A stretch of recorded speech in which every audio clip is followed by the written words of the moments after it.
సంబంధించిన ఏ మత కార్యక్రమంలోనూ కనిపించిన ఒక అద్భుతమైన వేడుక ఇక్కడ చూసా.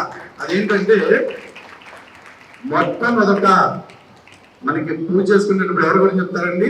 దేవుడి పూజ అన్నప్పుడు హిందువులకు మన ధర్మానికి సంబంధించింది అన్నప్పుడు మన దైవానికి సంబంధించి చెప్తాం. కానీ ఇక్కడ దేశభక్తి గీతం తోటి ప్రారంభించి ఆ తర్వాత దైవ పూజ స్టార్ట్ చేశాం.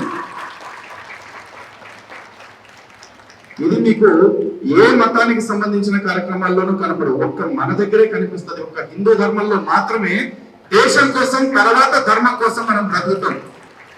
చాలా మంది కనిపించవచ్చు, ఏమంటే అందరూ మతం కోసం బ్రతుకుతున్నప్పుడు మనం కూడా మతం తర్వాత దేశం అనుకోవచ్చు కదా అని చెప్పేసి. కానీ మనకి మన రాముడు ఒక మాట చెప్పారు రామాయణంలో, జననీ జన్మభూమిశ్చ స్వర్గాదపి గరీయసి అని చెప్పేసి. అంటే మొట్టమొదట జన్మభూమి అంటే కన్న తల్లితో సమానం. కాబట్టి ఆ జన్మభూమికి మనం రుణం తీర్చుకుంటూ ఉండాలి, రుణం కలిగి ఉండాలని చెప్పారు.